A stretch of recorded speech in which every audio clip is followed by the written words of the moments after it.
Quaid Azam Part 266.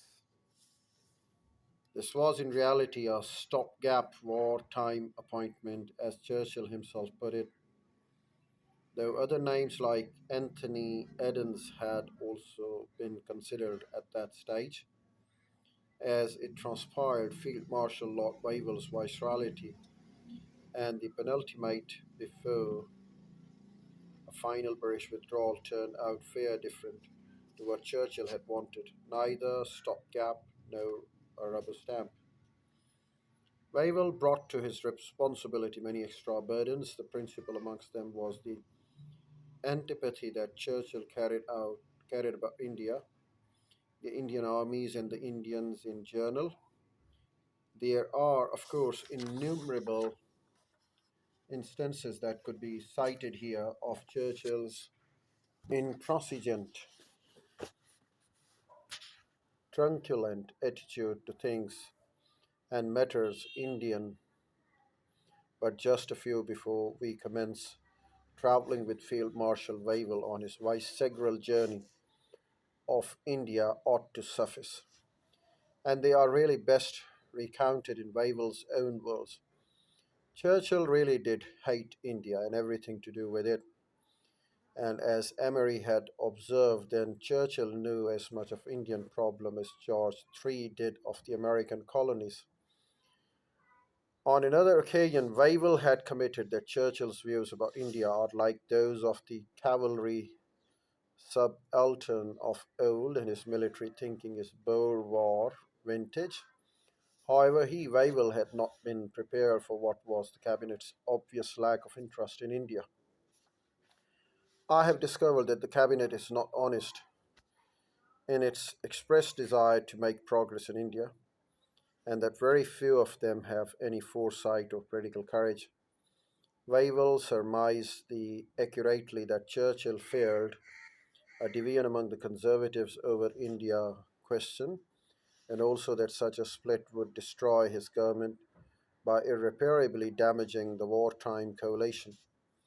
This certainly was not any part of Churchill's agenda then.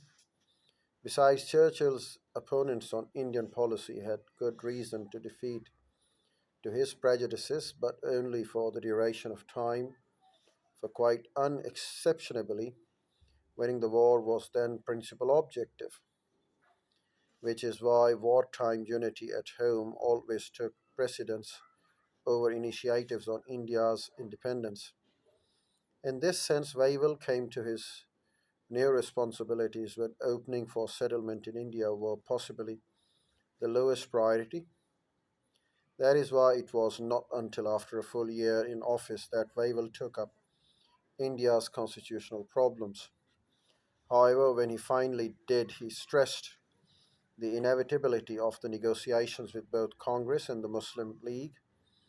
Unlike Churchill or the cabinet, Wavell judged the present as propitious moment, for after the war he reasoned there was bound to be a fertile field for agitations with the release of political prisoners and the demobilization of troops and the closure of the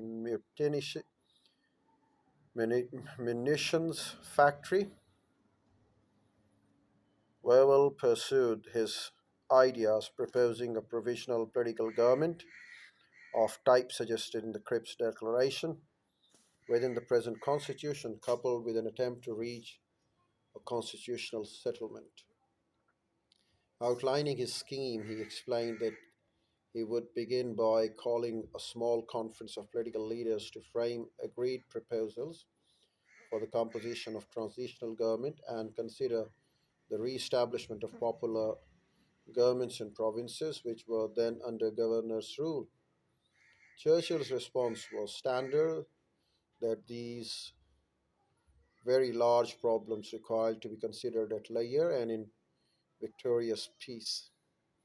Wavell persisted, asserting that present time is the most favorable opportunity we have had for some years to make progress with Indian problem, and he conveyed to Emery that unless his recommendations received urgent attention from the cabinet, he would seek permission to fly home to state his case in person.